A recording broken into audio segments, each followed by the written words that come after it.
The heavy silk of her emerald gown felt less like clothing and more like a beautifully woven trap. Elara stood before the towering stained glass window of the Amber Valley Keep, staring down at the sprawling courtyard below. The territory was famous for its ancient wealth, its proud noble bloodlines, and its unforgiving hierarchy. But Elara knew the truth. The gold in her father's vaults had vanished long ago, replaced by rotting ledgers and suffocating debt. Lord Marcus, the current head of her house, cared nothing for the fading glory of his pack. He cared only for survival, and his survival hinged entirely on selling his only daughter to the highest bidder. That bidder was Lord Alistair. The mere thought of his name sent a metallic tang of dread flooding the back of Elara's throat. Alistair was the wealthiest noble in the Southern Territories. A man known for his cruel temper and the trail of broken omegas he left in his wake. He was vain, ruthless, and viewed the pack members not as kin, but as property. The marriage contract had been signed in blood 2 days ago.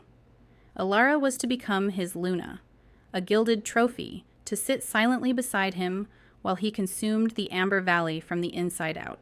Desperate to escape the heavy, perfumed air of the castle corridors, Elara slipped out the servant's door. The autumn wind was biting, tearing through the thin silk of her dress, but the freezing temperature was a welcome relief. She made her way down the winding dirt path toward the lower stables, the only place in the estate where the suffocating rules of noble society seemed to blur. The scent of sweet hay, damp earth, and rusted iron grounded her racing mind. It was there, standing deep in the mud of the paddock, that she saw him. He was a drifter, a nameless laborer her father had hired a few weeks prior, for half the wages of a normal stable hand. They called him Rowan. He spoke to no one, kept his head lowered, and worked with a relentless mechanical intensity from dawn until dusk.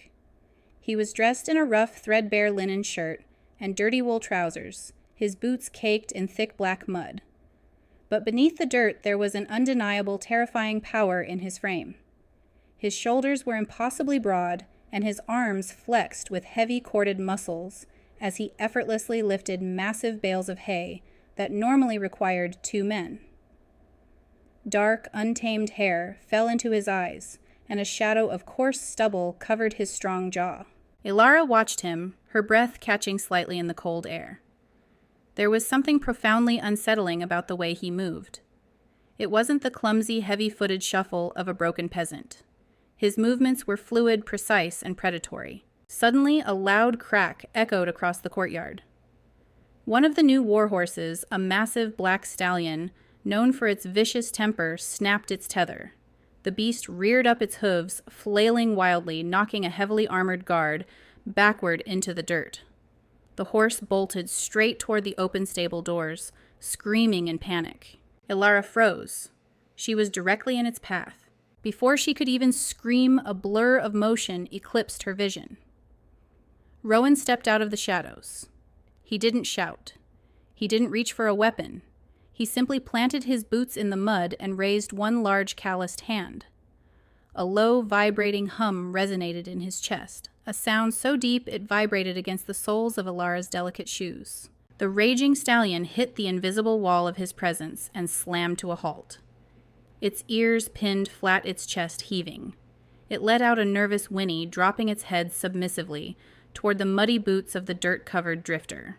Elara's heart hammered a frantic rhythm against her ribs. She couldn't breathe. Rowan slowly reached out and took the frayed leather lead. He turned, and for the first time, he looked directly at her. His eyes were a storm-glass gray, striking and sharp-cutting through the dirt and shadows of the stable. They were the eyes of a man who had seen the world burn and possessed the matches that lit the fire. "You should be careful, my lady," Rowan murmured. His voice was a deep, gravelly rumble that sent a hot shiver down Elara's spine. "The beasts here are restless." He held out the leather strap toward her. Elara stepped forward, her trembling hands reaching out. As her fingers brushed against his rough, dirt-stained skin, a shockwave tore through her body. It was pure, blinding electricity. The air around them suddenly erupted with the scent of heavy rain, crushed pine needles, and a dark, ancient magic. the mate bond pull. It hit Elara so hard her knees nearly buckled. The legends she had been taught as a child, the fated soul deep connection that defied logic and rank, were real. And the goddess had bound her soul to a nameless, penniless drifter in the mud. Rowan's jaw clenched tight. His gray eyes widened for a fraction of a second, the pupils blowing completely black. He felt it too. The crushing, magnetic weight of fate pulling them together. He stared down at her, his chest rising and falling heavily, the scent of his wood smoke and pine wrapping around her like a protective shield. For a long, agonizing moment, neither of them moved. The world outside the stable ceased to exist. There was no Lord Alistair. There was no debt.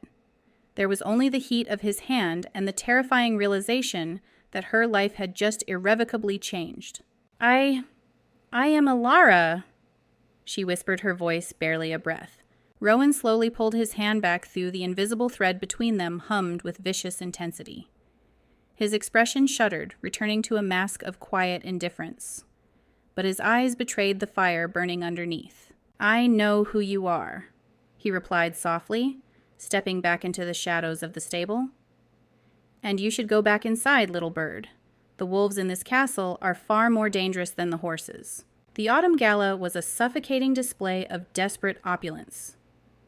The great hall of Amber Valley was illuminated by thousands of floating candles, casting a sickly golden glow over the gathered nobility. The air was thick with the suffocating stench of heavy perfumes, roasted meats, and the sharp, arrogant pheromones of southern alphas trying to assert their dominance. To the outside world, this was a celebration of prosperity. To Elara, it was an auction block. She stood frozen on the raised marble dais, draped in blood-red velvet that felt like a burial shroud. Beside her stood Lord Marcus, his chest puffed out with greedy pride. And approaching them, flanked by his sycophantic guards, was Lord Alistair. Alistair wore a tunic of woven gold and midnight blue silk, his chest bare, to display the intricate, boastful tattoos of his lineage. His eyes, a pale, watery amber, roved over Elara's body with the calculating hunger of a wolf assessing a piece of prime meat. He did not look at her face. He did not care about the fire in her soul or the sharpness of her mind. He only cared that her bloodline would legitimize his claim over the surrounding territories. Standing near the front of the crowd was Seraphina, an arrogant noblewoman who had long coveted Alistair's wealth. She wore a dress of silver-spun silk and sneered openly at Elara, whispering behind her jeweled fan to a circle of giggling ladies. The mockery in their eyes was clear. They knew Elara was penniless. They knew she was being sold to cover her father's gambling debts. Alistair stepped onto the dais and raised a heavy jewel-encrusted goblet. The chaotic chatter of the hall died down, instantly replaced by a tense, expectant silence. "My lords and ladies of the southern packs," Alistair bellowed, his voice echoing off the vaulted stone ceilings. He possessed a decent alpha aura enough to make the weaker omegas in the room lower their gazes, but to Elara it felt shallow and hollow.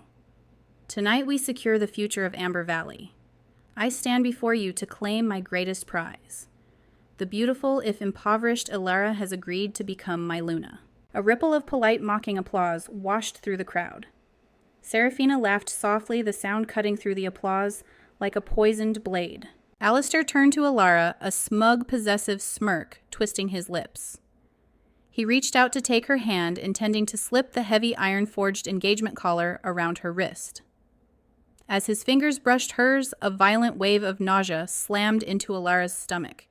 Her inner wolf clawed frantically at her chest, violently rejecting the touch of a false mate. Her skin crawled. The metallic tang of panic flooded her mouth. She desperately pulled her gaze away from his arrogant face and looked out over the sea of velvet and diamonds. And then she saw him. Standing in the deep shadows by the heavy oak doors of the servants' entrance was Rowan. He shouldn't have been there. He was covered in soot and mud from the forge, a stark, jarring contrast to the glittering nobility. His broad shoulders leaned casually against the stone archway, but his body was coiled tight as a loaded spring. across the massive crowded hall, his storm-glass gray eyes locked onto hers. Instantly, the suffocating smell of cheap perfume vanished, replaced by the intoxicating scent of rain and crushed pine. Her pounding heart steadied. Alistair frowned, his grip tightening aggressively on her wrist. "Smile, little bird," he hissed under his breath. "You belong to me now." The words echoed in her mind. Property, a prize, a broken Luna.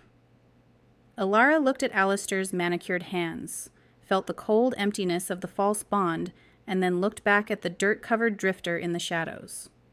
The choice was terrifying, but it was the only choice she had. Elara violently snatched her hand out of Alistair's grip. The movement was so sharp, so utterly unexpected, that Alistair stumbled forward a half-step. The heavy iron collar slipped from his fingers and clattered loudly against the marble floor. The sound echoed like a gunshot in the sudden dead silence of the great hall. Alistair's smug smile vanished, replaced by a look of sheer murderous shock. "What do you think you are doing?" he growled, his voice dropping to a dangerous, threatening register. "I belong to no one, Alistair," Elara said. Her voice rang out clear as a bell shattering the silence of the room. She lifted her chin, staring down the most feared lord in the south. "I will not wear your collar. I will not be your Luna. I would rather live with nothing than be bound to a man with no honor." The hall erupted. Nobles gasped. Seraphina let out a loud shriek of mocked horror.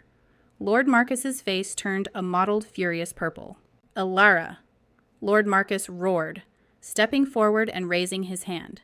"You foolish, ungrateful wretch, you are disgracing this family. Who else would have you? You are ruined." Elara did not flinch. She picked up the heavy skirts of her velvet gown and stepped down from the dais. She walked past the gaping lords and sneering ladies, past the shocked whispers of her peers, ignoring the furious shouts of her father. She walked straight to the shadows by the door, stopping inches from the towering, mud-stained stable hand. "Will you take me away from here?" she asked, her voice trembling slightly, but her eyes burning with resolute fire. Rowan looked down at her. For a heartbeat, the entire pack seemed to hold its breath. Then a slow, dangerous smile touched the corners of his mouth. He reached out with a rough, soot-covered hand, intertwining his fingers with hers. The spark of the mate bond flared to life, blinding and absolute. "To the ends of the earth, my lady," Rowan murmured, his deep voice carrying a strange, heavy authority. "She chooses the dirt-covered peasant." Seraphina shrieked from the crowd, pointing a manicured finger. "A nameless stray over Lord Alistair." Alistair's face contorted into an ugly snarl. "You are dead to this pack, Elara." He screamed across the hall, his pride completely shattered. "A beggar mated to a beggar, I strip you of your title.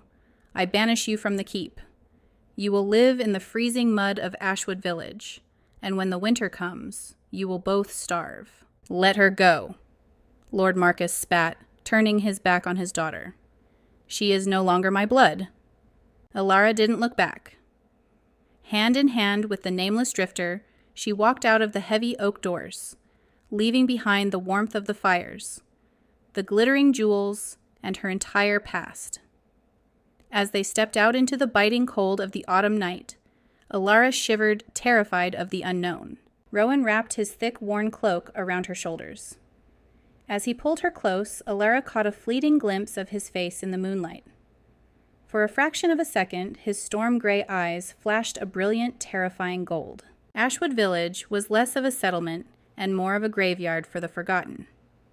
Situated on the absolute edge of the Amber Valley territory, it was a miserable stretch of muddy roads and rotting wooden shacks. It was the dumping ground for packless Omegas, disgraced fighters, and the hopelessly indebted. The biting northern winds whipped through the valley without mercy, carrying the bitter promise of an unforgiving winter. This was Elara's new kingdom. They lived in a drafty one-room cabin with a sagging thatched roof that leaked when the autumn frost melted. There was no fireplace, only a crude stone hearth that barely kept the bone-chilling cold at bay. Elara's velvet gowns had been traded for rough-spun wool that scratched her skin raw. Her days, once spent embroidering and attending meaningless teas, were now consumed by brutal physical labor. She knelt by the edge of the freezing river, the icy water numbing her fingers to the bone. She was scrubbing heavy dirt-stained tunics against a flat rock. The cold was a physical entity biting into her joints. Her hands, once soft and perfectly manicured, were now a landscape of blisters and split skin.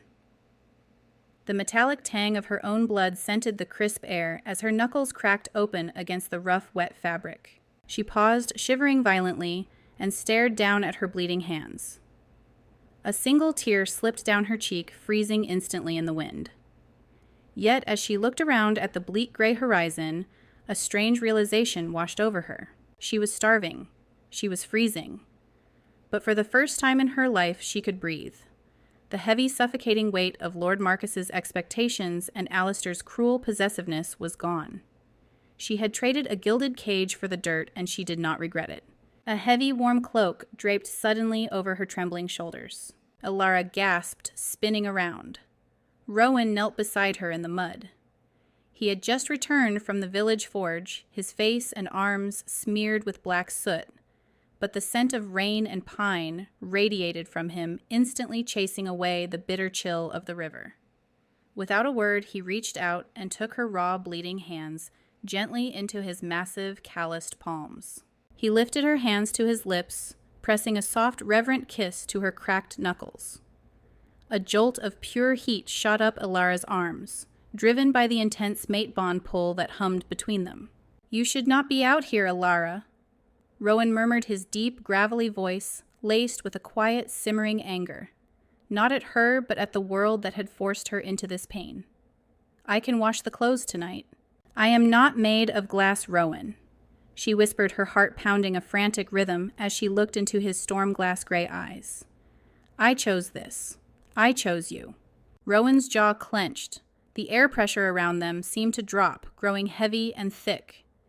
It was a visceral shift, a crushing alpha aura that leaked from him in moments of deep emotion.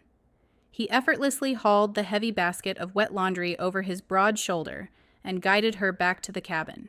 As the weeks turned colder, Elara began to notice the strange, terrifying inconsistencies in her humble drifter husband. It started with the wolves. One late afternoon, while gathering firewood near the dense edge of the northern forest, the scent of rot and wild musk hit Elara's nose. A massive feral timber wolf stepped out from the tree line. It was a rogue, starving, and vicious, its yellow eyes locked onto Elara. She froze in sheer terror, dropping her wood. Before the beast could lunge, Rowan stepped in front of her. He didn't pick up a branch. He didn't raise an axe. He simply stood tall, his shoulders squaring, and let out a low, guttural vibration from deep within his chest. The feral wolf stopped dead, its ears pinned flat to its skull. Instead of attacking the massive predator, whined, dropped its belly into the freezing snow, and crawled forward. It exposed its throat to Rowan's boots in absolute unquestioning submission. Rowan merely stared down at it, gave a single nod, and the wolf scrambled backward, vanishing into the trees.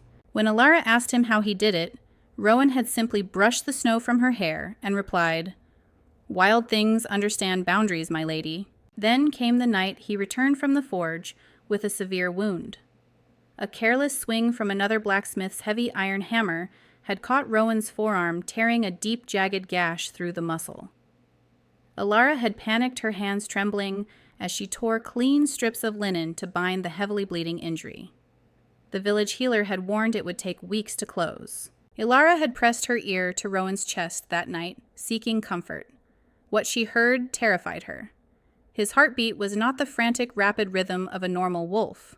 It was a slow, booming, crushing thud. The heartbeat of an apex predator. When she woke the next morning, the bloody bandages had slipped off. Elara gasped. The deep, jagged wound was completely gone. In its place was nothing but a smooth, faint silver scar. "I heal fast," was all Rowan offered, his gray eyes unreadable. "I have thick blood." He was hiding something dark, ancient, and immensely powerful. But before Elara could push for the truth, the fragile peace of their exile was violently shattered. It was a bleak, overcast morning. The mud of Ashwood village had begun to freeze into jagged, treacherous ruts. Elara was walking across the village square, carrying a basket of dried roots when the ground began to tremble. The ambient noise of the village, the clinking hammers, the barking dogs ceased instantly. A sudden ominous thundering of heavy hooves echoed through the narrow dirt road. Elara turned, her breath catching in her throat. Breaking through the morning mist was a hunting party bearing the emerald and gold banners of Amber Valley. At the head of the party, wrapped in pristine, expensive furs and riding a towering white stallion, was Lord Alistair, and riding beside him, a cruel smile twisting her painted lips, was Seraphina. The monsters of her past had found her in the mud. The hunting party from Amber Valley did not ride into Ashwood Village. They invaded it. The heavy iron-shod hooves of their purebred war horses churned the freezing mud of the village square, forcing the terrified, half-starved villagers to scramble out of the way. Doors slammed shut. Omegas grabbed their crying children and hid behind rotting wooden walls. Elara stood frozen in the center of the square, her basket of dried roots clutched tightly against her chest. Lord Alistair pulled his massive white stallion to a halt just a few feet from her. He was draped in a ridiculously heavy cloak of silver fox fur, his amber eyes gleaming with a malicious, vindictive delight. Beside him, Seraphina sat side-saddle on a sleek gray mare wearing pristine winter silks that cost more than the entire village of Ashwood earned in a decade. "Well, well," Seraphina drawled, breaking the tense, terrifying silence. Her loud, mocking laugh echoed off the bleak cabins. "Look at what the winter wind blew in. Alistair, is that really the disgraced lady of Amber Valley? She looks like a common street rat." Alistair's lips curled into a cruel sneer. He purposefully spurred his stallion forward, steering the massive beast aggressively close to Elara. The horse's heavy hooves stomped into a deep, freezing puddle of black sludge. A wave of putrid, icy mud splashed violently across Elara's worn skirts, splattering her chest and her pale face. She stumbled backward with a gasp, dropping her basket. The meager roots she had spent hours foraging scattered into the filth. "How the mighty have fallen," Alistair sneered, looking down his nose at her shivering form. "How is domestic life in the dirt, Elara? Does your nameless peasant husband beat you yet? Or is he too busy wallowing in the pig pens to remember he has a wife?" Seraphina covered her mouth with a velvet-gloved hand, giggling sharply. "She smells like rusted iron and sour milk. It is sickening." Elara gritted her teeth, her hands balling into fists at her sides. The freezing mud dripped from her eyelashes, but she refused to lower her gaze. She refused to give them the satisfaction of her tears. "Leave us alone, Alistair. You got what you wanted. I am banished. I decide when I am finished with you." Alistair spat, his alpha aura flaring aggressively, trying to force her to submit. Before Elara could reply, a heavy, suffocating silence dropped over the square. The ambient noise of the blacksmith's hammer, which had been ringing steadily in the background, stopped. The door to the forge swung open. Rowan stepped out into the freezing mist. He was shirtless despite the biting cold, a massive iron-smithing hammer held casually in his right hand. He was covered in black soot grease and sweat, his heavily muscled chest heaving slightly. But as he walked toward the noble hunting party, there was absolutely nothing submissive in his posture.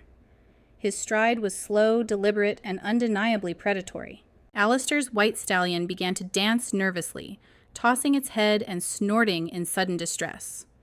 Alistair yanked hard on the reins, his face flushing with irritation. "Control your mutt, Elara," he snapped, though his voice wavered slightly at the sheer size of the approaching drifter. Rowan completely ignored the wealthy lord. He walked straight to Elara, his storm-gray eyes sweeping over her mud-splattered face and ruined clothes. He pulled a relatively clean rag from his back pocket and gently, tenderly wiped the freezing sludge from her cheek. "Are you hurt, my love?" he asked. His voice was incredibly low, a quiet rumble that somehow carried over the wind. "No," she whispered, her voice trembling slightly from the cold, but her heart steadying at the intoxicating scent of pine and rain that washed over her. Alistair, humiliated to his core by being ignored by a filthy laborer, let out a furious scoff. He reached into his heavy velvet coin purse, pulled out a thick, solid gold piece, and threw it directly into the deepest, foulest puddle of mud at Rowan's boots. "Fetch it, peasant!" Alistair commanded, his voice dripping with venom.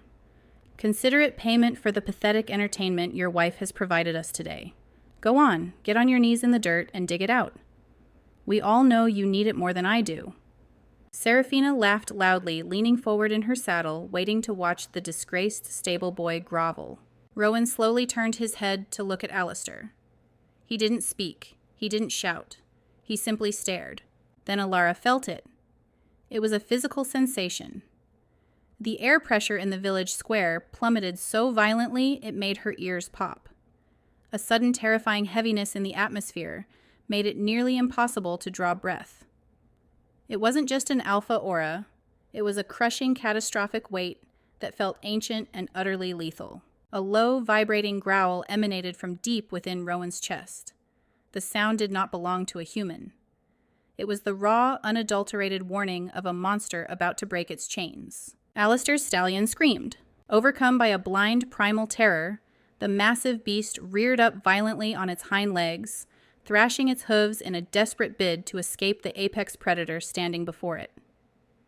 Alistair, utterly unprepared, lost his grip on the reins. With a pathetic shriek, the wealthiest lord of the south was launched through the air.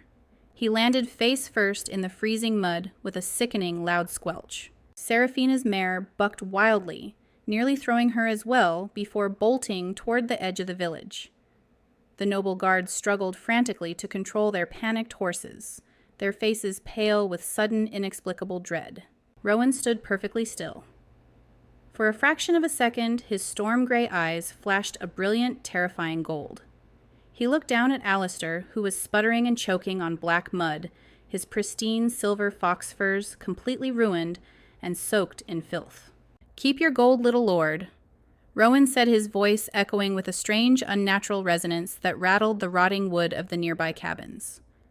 "You will need it to buy your courage when the real winter comes." Without another word, Rowan wrapped a protective arm around Elara's waist and guided her away, leaving the most powerful man in Amber Valley, wallowing in the mud like a stuck pig. Word of Lord Alistair's humiliation in the mud of Ashwood village spread through the southern territories like a wildfire.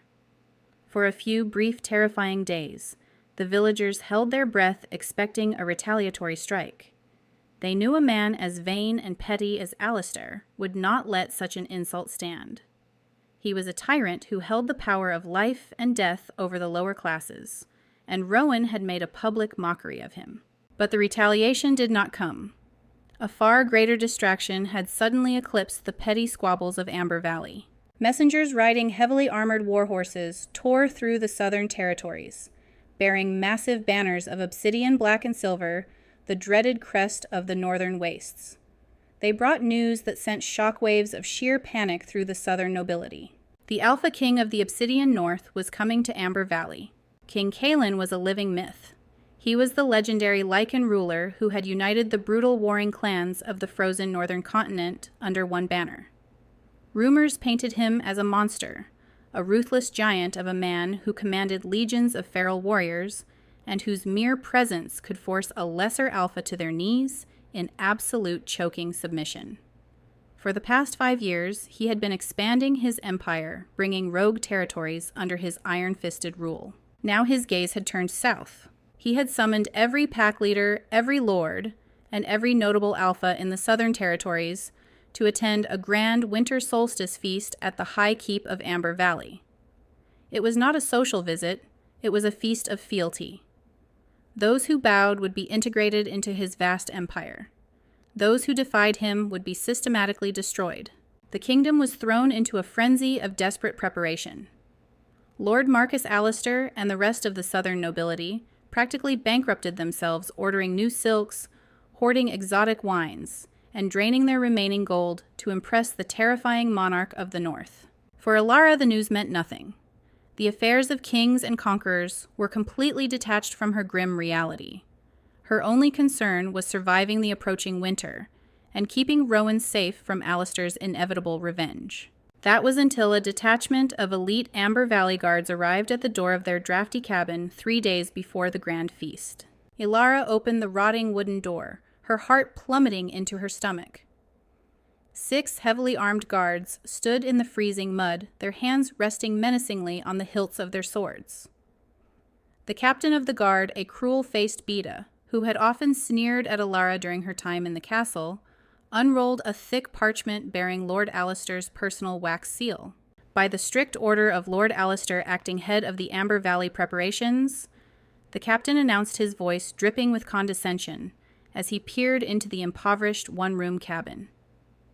All able-bodied outcasts of Ashwood Village are hereby drafted into service for the Alpha King's feast. Elara felt the blood drain from her face. Drafted? She repeated, her voice trembling. The captain smirked, his eyes trailing over her worn, threadbare clothes. Specifically, the disgraced Lady Elara and her drifter.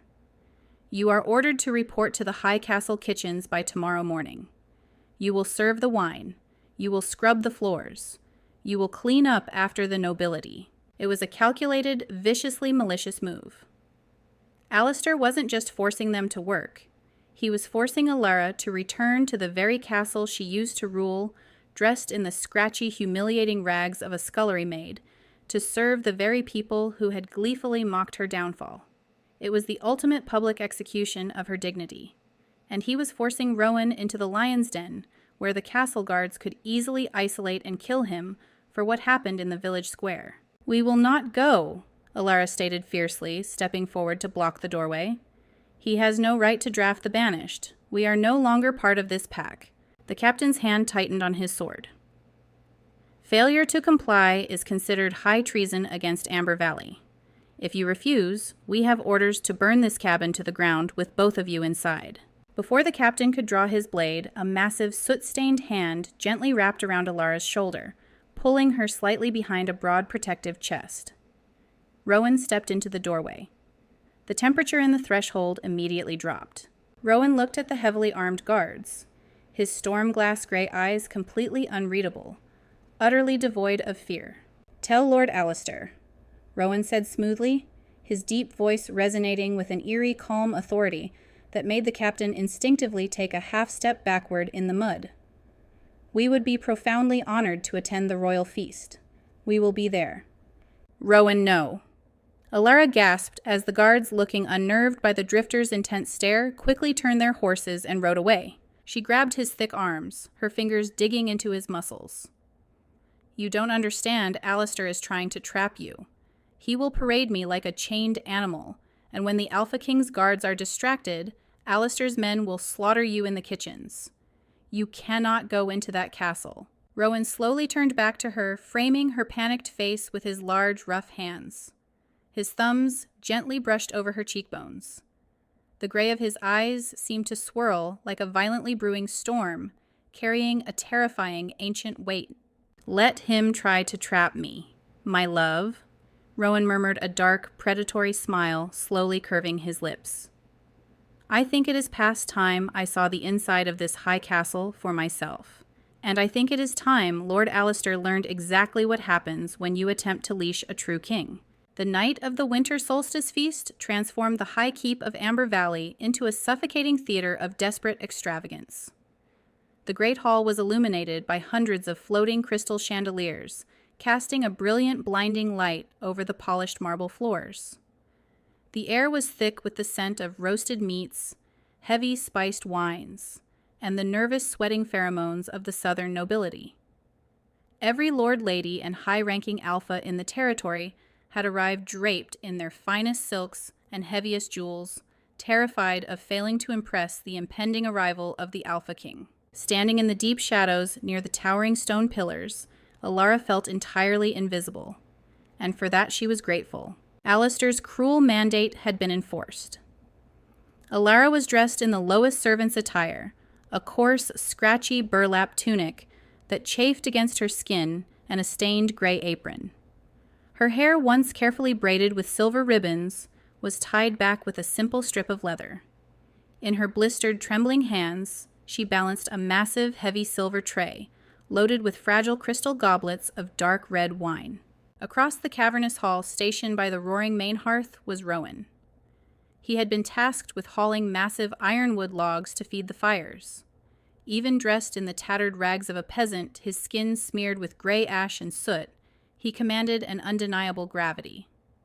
While the southern alphas strutted and postured in their glittering coats, Rowan simply stood by the fire, his broad shoulders relaxed, his storm glass. Gray eyes watching the room with the quiet, calculating intensity of a predator assessing a pen full of sheep. Every time her pounding heart threatened to crack under the weight of her humiliation, Elara would look across the room, catch the faint grounding scent of rain and pine over the smoke, and find the strength to keep her chin raised. Well, well, service with a scowl, I see. Elara stiffened. Seraphina and a flock of her sycophantic noblewomen had purposefully cornered her near the edge of the dance floor. Seraphina was practically dripping in diamonds, her silk gown of vibrant peacock blue. She looked Elara up and down her painted lips, curling into a vicious sneer of supreme satisfaction. "Look at her hands, ladies," Seraphina mocked loudly, ensuring the surrounding nobles paused to listen. "Rough as tree bark and stained with dirt. Tell me, Elara, does your peasant husband make you sleep in the barn with the pigs? Or do you share the dirt floor of your pathetic little shack?" The group of noblewomen giggled behind their jeweled fans. Elara bit the inside of her cheek until she tasted the metallic tang of blood. She kept her eyes fixed straight ahead. "Would you like a goblet of wine, my lady?"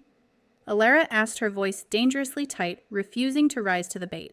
"I wouldn't drink anything your filthy hands have touched," Seraphina spat, stepping deliberately close, so the heel of her shoe dug into the toe of Elara's worn boot. Suddenly the crowd parted. Lord Alistair pushed his way through the throngs of nobles. He was dressed in a ludicrously expensive crimson tunic, laced with spun gold, a heavy jeweled circlet resting on his brow. He was playing the part of the ultimate ruler, eager to present himself as the king of the South. He spotted Elara, and a dark, triumphant smile spread across his face. "Elara," Alistair drawled, stepping uncomfortably close. The heavy, sickly sweet scent of his cologne turned her stomach. "How incredibly fitting to see you exactly where you belong, serving your betters." "My lord," Elara said stiffly, attempting to take a step back and pivot around him. Alistair sidestepped, purposefully blocking her path. He reached out his heavy gold rings, flashing in the candlelight, and grabbed her chin. His grip was bruising and brutal, forcing her to look up into his cold amber eyes. "You could have had all of this," he whispered harshly, his breath hot against her face. "You could have been a queen. Instead, you are nothing but a slave. And later tonight, when the Northern King arrives and the gates are locked, I am going to have my guards drag your pathetic husband into the courtyard and execute him for sport. You are going to watch him bleed out in the snow." Panic and white-hot fury exploded in Elara's chest. She violently ripped her face out of his agonizing grip. In her sudden, desperate movement to get away from him, the heavy silver tray tipped. Time seemed to slow down. 3 crystal goblets slid off the polished silver edge. They shattered violently against the flawless marble floor. The dark, red, spiced wine splashed upward, arching through the air, and landing squarely across the front of Alistair's immaculate crimson tunic and soaking his polished leather boots. It looked exactly like freshly spilled blood. A collective horrified gasp echoed through that section of the great hall. The musicians faltered their instruments, grinding to a halt. Alistair looked down at his ruined clothes, his face turning a mottled, furious purple. His eyes snapped up to Elara, blazing with feral, unrestrained rage. The veneer of the civilized lord vanished, replaced by the viciousness of a rabid beast. "You stupid, clumsy bitch!" Alistair roared the sound, tearing through the sudden silence of the hall. He raised his hand high into the air, his heavy gold rings glinting dangerously, and swung a vicious full-force backhand aimed directly at Elara's face. Elara squeezed her eyes shut, turning her head and bracing for the devastating impact. The blow never landed. A sound cracked through the air like a whip of thunder. It was the sickening, unmistakable sound of grinding bone. The ambient chatter of the entire hall died instantly. Elara opened her eyes, her breath hitching in her throat. Rowan was standing beside her. He had moved across the massive, crowded hall with a speed that was physically impossible. It was a blur of lethal motion that completely defied human or basic werewolf capabilities. His massive soot-stained hand was wrapped around Alistair's raised wrist, stopping the violent strike mere inches from Elara's cheek. Rowan's grip was so terrifyingly tight that Alistair's bones audibly cracked under the pressure. Alistair let out a strangled, pathetic whimper, his knees instantly buckling under the sheer, crushing physical force of Rowan's hold. The wealthy lord dropped to the marble floor, his face twisting in absolute agony. "Do not," Rowan said. His voice was no longer the quiet, gravelly rumble of a woodcutter. It was a terrifying, booming vibration that seemed to emanate from the very stone walls of the castle. It was a voice that commanded absolute, paralyzing submission. "Touch her." In that exact second, Rowan unleashed his true presence. The air in the great hall grew suffocatingly dense. The crushing alpha aura slammed into the room like a physical shockwave. It was so impossibly heavy, so dark and ancient, that several lower-ranking alphas in the crowd whimpered and fell to their knees, clutching their throats as the oxygen was violently pulled from the room. Alistair stared up at the soot-covered drifter, his amber eyes wide with a sudden instinctual terror he could not comprehend. The crushing weight of Rowan's unseen power paralyzed the great hall. The southern nobility who had spent their entire lives boasting of their alpha bloodlines found themselves entirely unable to breathe.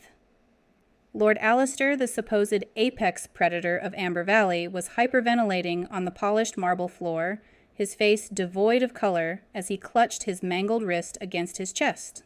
"Guards!" Alistair shrieked, his voice cracking into a high-pitched, hysterical register. "Guards, kill him! Cut him down!" A dozen Amber Valley guards stationed around the perimeter of the hall managed to draw their swords, the sound of scraping steel ringing out thinly in the tense air. But not a single one of them took a step forward. Their hands shook violently. Their inner wolves were whimpering violently, rejecting the command to attack the monstrous, suffocating presence, radiating from the soot-covered drifter standing over their lord. Rowan did not even spare the guards a glance. His storm-glass gray eyes remained locked on Alistair, burning with a cold, absolute judgment. Then the castle itself seemed to shudder. A deafening, thunderous boom echoed from the far end of the great hall. The massive, iron-reinforced oak doors, which required 4 men to move, were violently thrust open. A howling winter wind ripped through the entryway, carrying the bitter scent of ice and frozen earth. The violent gust extinguished half the floating crystal chandeliers, in an instant plunging the opulent hall into a stark, dancing twilight of shadows and firelight. Through the massive archway marched a nightmare clad in steel. They were the Obsidian Guard. 12 towering figures, each standing well over 6 feet tall, walked in perfect, terrifying synchronization. They wore heavy, impenetrable black steel armor that seemed to absorb the remaining light in the room, and draped over their broad shoulders were the thick, pristine pelts of northern white direwolves. They did not walk like the ceremonial guards of the South. They moved with the lethal, predatory grace of battle-hardened assassins, who had bathed in the blood of countless wars. The air in the room instantly soured with the sharp, acrid scent of the southern noble's genuine terror. Seraphina let out a muffled sob, shrinking back against the stone wall, her fan dropping from her trembling hands. The musicians cowered behind their instruments. The Alpha King's vanguard had arrived. At the head of the formation walked a Lycan, who was a legend in his own right. Torin, the High Beta of the Obsidian North. He was a mountain of a man, his face weathered by freezing winds, and marked by a brutal, jagged silver scar that ran from his temple to his jaw. His eyes were as cold and unforgiving as a frozen lake. He surveyed the chaotic, terrified hall, his upper lip curling into a sneer of absolute, unadulterated disgust. Alistair, seeing the heavy banners of the North, suddenly believed his salvation had arrived. Sensing Rowan's grip loosen slightly, Alistair wrenched himself backward, scrambling away on his hands and knees. He left a trail of spilled wine and pathetic desperation across the marble floor. He staggered to his feet and stumbled directly toward the imposing, heavily armored Beta. "My lord." Alistair groveled, bowing so deeply he nearly fell over again. His voice was breathless, panicked, and dripping with misplaced arrogance. "Praise the goddess, you have arrived. I am Lord Alistair, acting head of Amber Valley. We prepared this magnificent feast in your king's honor." Torrent did not stop walking. He did not even break his stride. Alistair panicked, stepping into Torrent's path and pointing a shaking jewel-encrusted finger back toward the shadows near the hearth. He pointed directly at Rowan, who stood calmly with one arm wrapped protectively around Elara's waist. "That peasant!" Alistair screamed, spittle flying from his lips. "That filthy rogue drifter attacked me. He assaulted the host of your king's feast. I demand his immediate execution. Have your men tear him apart in the name of the Alpha King." Elara's heart stopped. The blood drained entirely from her head. She gripped the rough fabric of Rowan's tattered shirt, her mind racing. This was exactly what she had feared. Alistair was using the Northern Army to do his dirty work.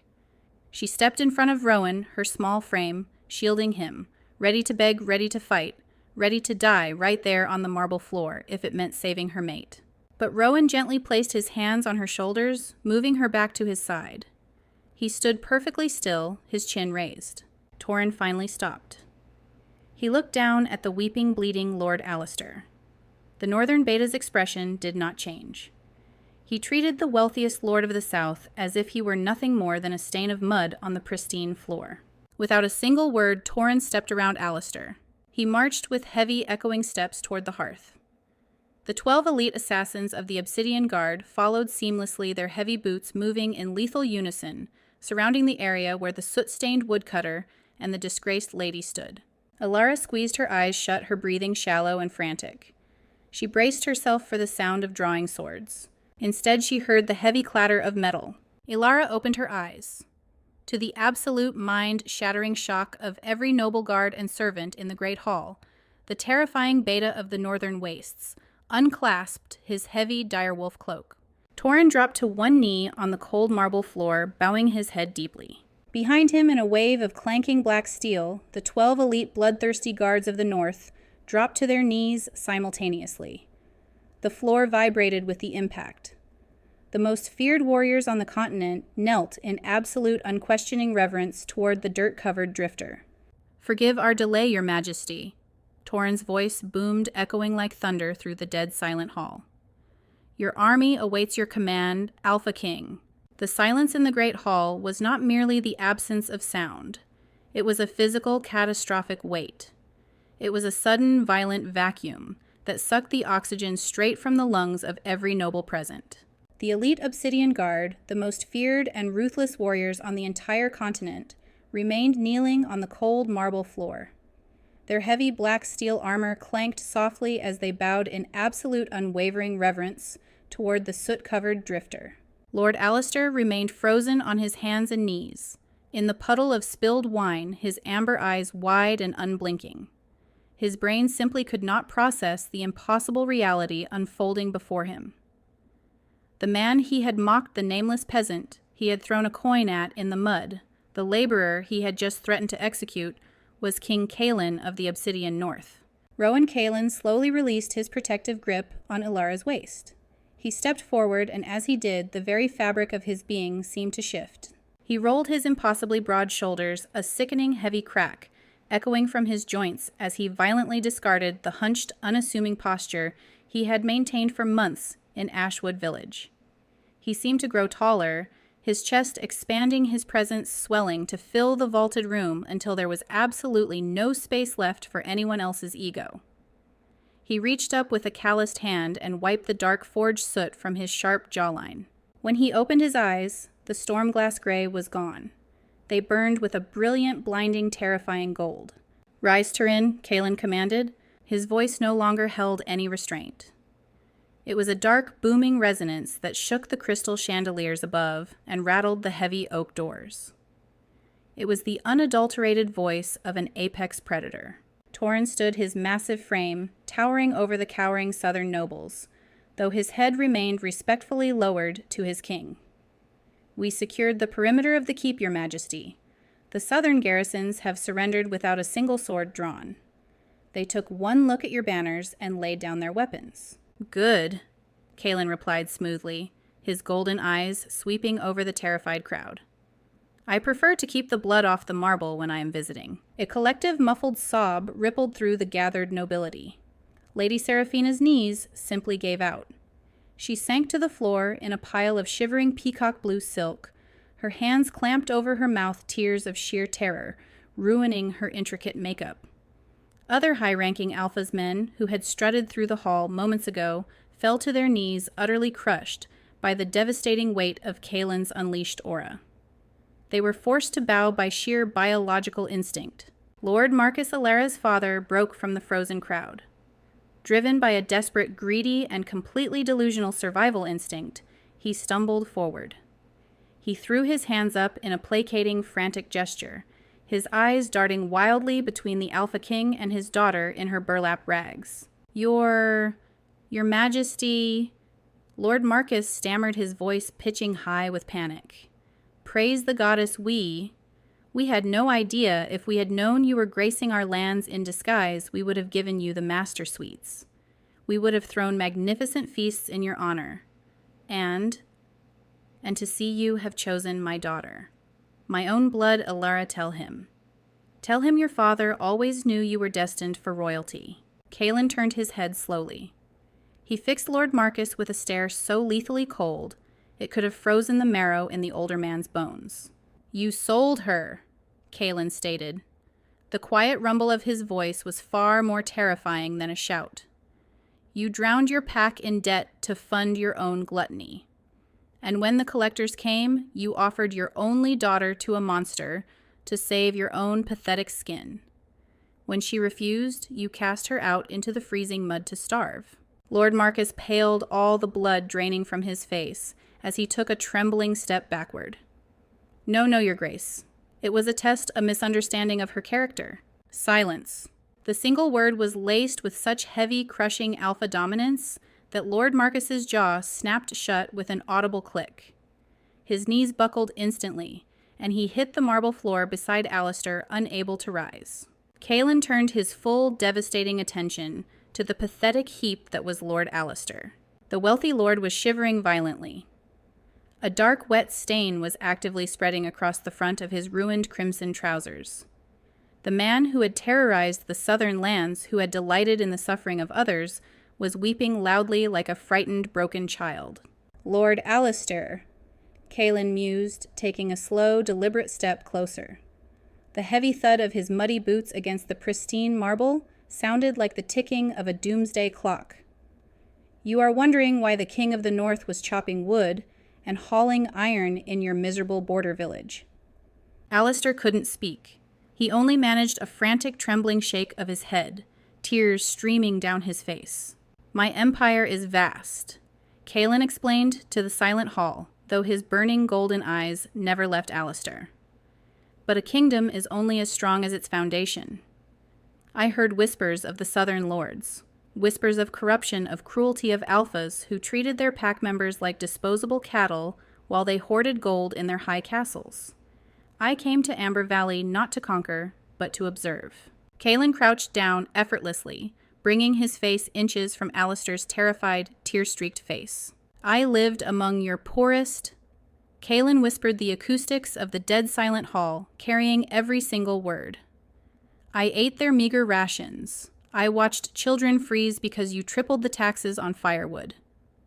I watched you ride your purebred stallion through the village square and throw a gold coin into the freezing mud, demanding I grovel for it like a dog. Alistair squeezed his eyes shut, a pathetic, high-pitched whine escaping his throat. Mercy! He choked out, his forehead pressed to the floor. Please, your majesty, mercy. You did not show mercy to the people of Ashwood Village, Kaelin replied coldly. He stood up, his massive frame towering over the broken man. By the ancient laws of the Lycan Kings, I find you guilty of treason against your own pack, rampant corruption, and the attempted assault of my queen. The word queen sent a fresh electric wave of shock through the room. Elara gasped softly, her hand flying to her chest. Torn Kaelin barked. Yes, Alpha. Strip Lord Alistair of his titles, his lands, and his wealth. Transfer his entire estate down to the last copper coin to the treasury of Ashwood Village to rebuild the people he starved. Kaelin looked down with supreme disgust. As for him, take his fine clothes. Dress him in the rags I wore. He will spend the rest of his miserable life working the mud in the lower stables of the northern wastes. If he stops working, he does not eat. No! Alistair shrieked, thrashing wildly as two massive obsidian guards hauled him to his feet by his armpits. No, please, I am a lord, you cannot do this to me. It is already done, Kaelin said, turning his back on the screaming man. As the guards dragged the sobbing, disgraced lord out of the great hall, Kaelin cast his golden gaze over the rest of the cowering nobility. Any lord or lady who laughed at the suffering of my mate, any who participated in the starvation of the lower castes, will face the exact same judgment tomorrow at dawn. The reign of your cruelty is over. The great hall emptied with terrifying efficiency. The Obsidian Guard ushered the weeping, trembling southern nobility out through the heavy oak doors, their black steel armor clanking in sharp rhythmic contrast to the frantic rustling of expensive silks. Within minutes, the opulent theater of Amber Valley's pride was entirely deserted, save for three things: the heavy scent of impending snow, the legendary King of the North, and a girl in a burlap dress, standing amidst shattered crystal. Elara stood paralyzed. Her mind was a violently swirling storm. The man she had married, the quiet, gentle woodcutter who had kissed her blistered hands in a freezing, drafty cabin, was a phantom, a myth wrapped in soot and shadows. Kaelin turned to her. In an instant, the ruthless Alpha King, who had just dismantled an entire ruling class, vanished. His impossibly broad shoulders softened, and the hard, unyielding lines of his face relaxed into the familiar, deeply devoted expression of the man she knew as Rowan. He took a cautious step forward, his large hands raised in an open, calming gesture. "Elara," he said softly, his voice returning to the gentle gravel she had fallen in love with. She stumbled backward.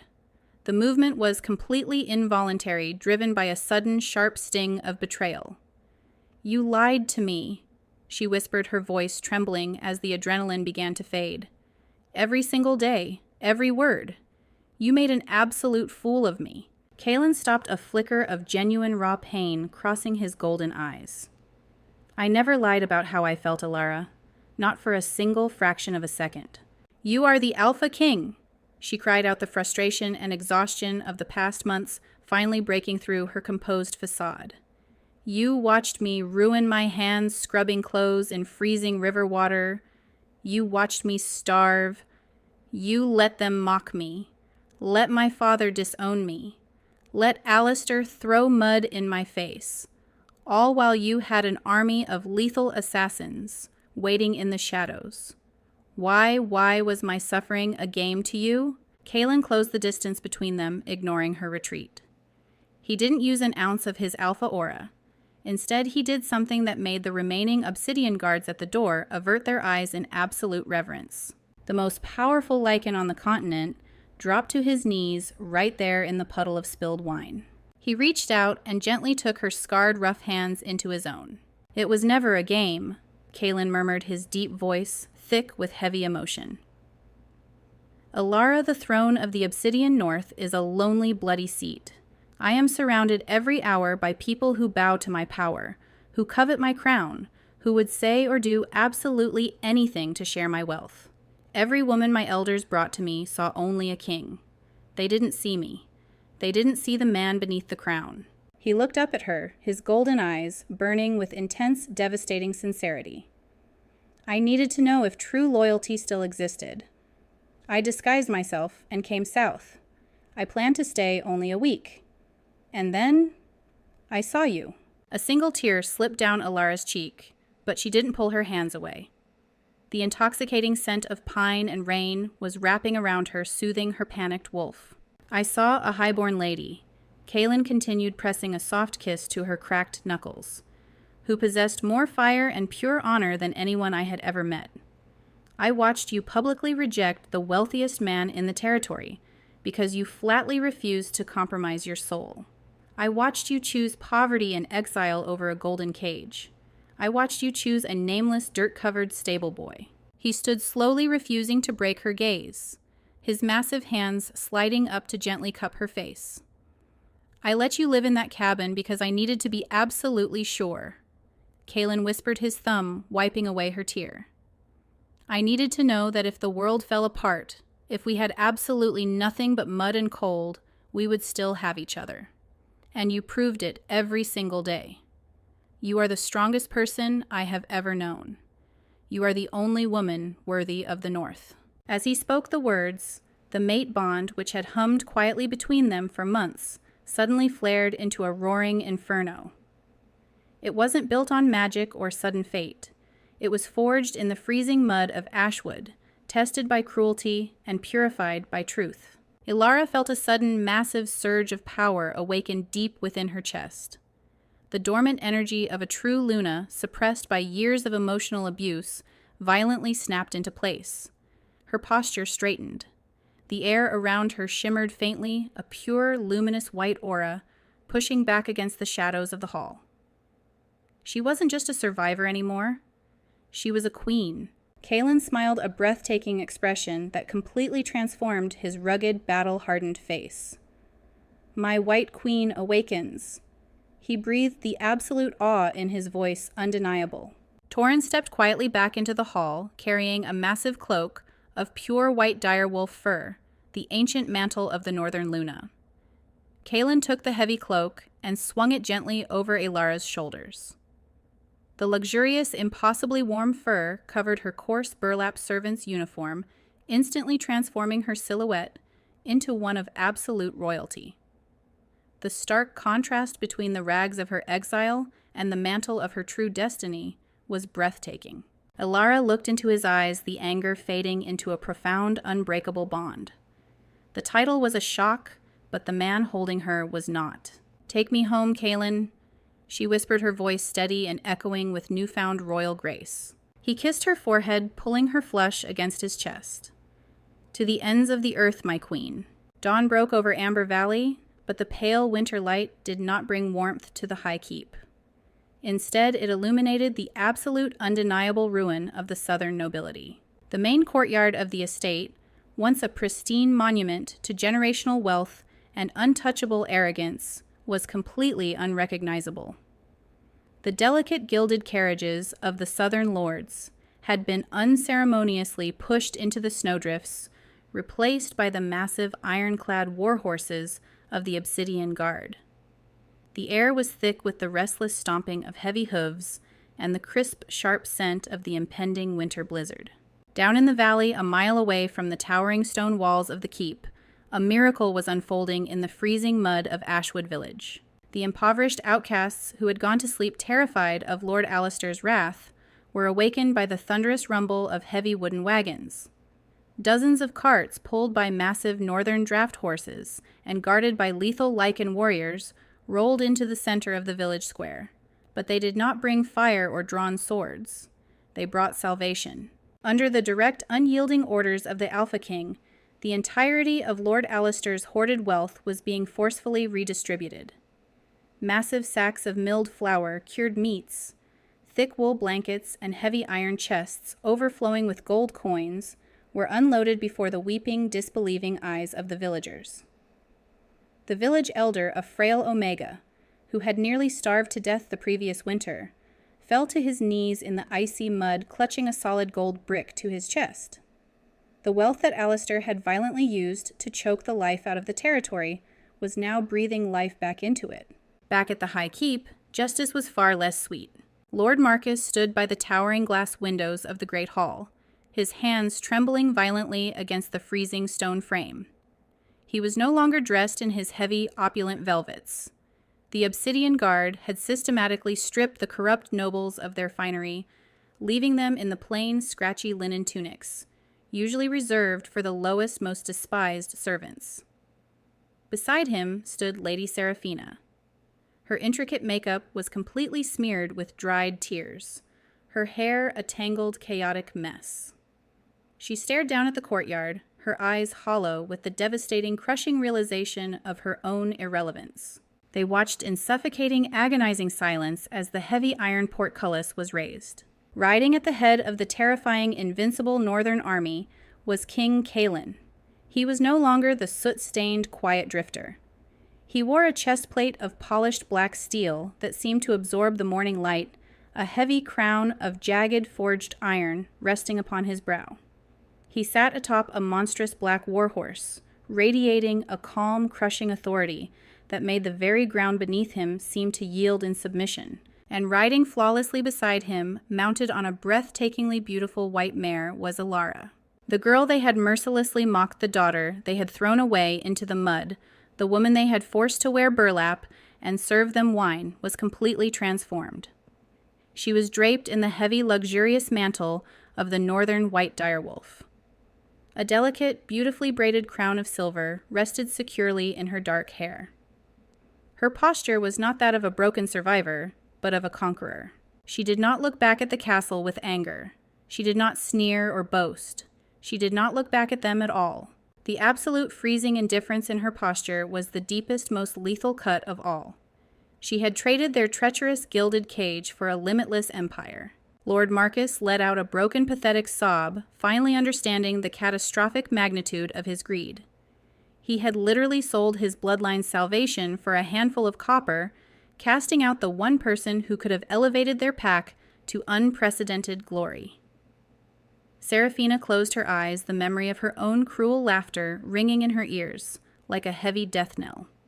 They were left with nothing but the rotting walls of their keep and the suffocating ghosts of their colossal mistakes. Down in the courtyard, Kalen reached out his massive, armored hand, gently finding Elara's. Even through the thick leather and steel, the spark of their mate bond flared to life, warm, electric, and utterly unbreakable. He looked at her, the hard, battle-worn lines of his face softening into a look of absolute, unwavering devotion. "Are you ready to see your true kingdom, my queen?"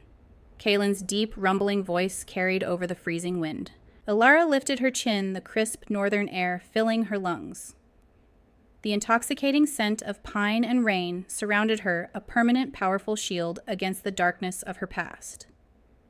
She squeezed his hand, her heart beating in perfect, powerful synchronization with the terrifying Alpha King, who had burned a kingdom just to keep her warm. "Take me north, Kalen," she commanded softly. A massive hollow war horn blew from the vanguard, a sound that shook the ancient stone foundations of Amber Valley to their core. With a unified, thunderous clash of steel, the Obsidian army marched forward, carrying the Alpha King and his awakened White Queen toward a brilliant, unyielding dawn. Athar, did you love this epic twist of fate? There is absolutely nothing more satisfying than watching a cruel, arrogant pack realize they threw away a true queen only to watch her return with the most powerful Alpha King in the world. From the freezing mud of exile to the absolute pinnacle of royal power, Elara's awakening and Kalen's lethal protection prove that a true fated mate bond can never be broken. If you crave more stories of devastating revenge, hidden mate bonds, and fierce Lunas taking back their rightful thrones, make sure to smash that like button, share this video with your fellow pack members, and don't forget to subscribe to our channel for more heart-pounding dramatic werewolf romance. Let us know in the comments what you thought of Lord Alistair's ultimate punishment in the mud. Until next time, let the mate bond guide you.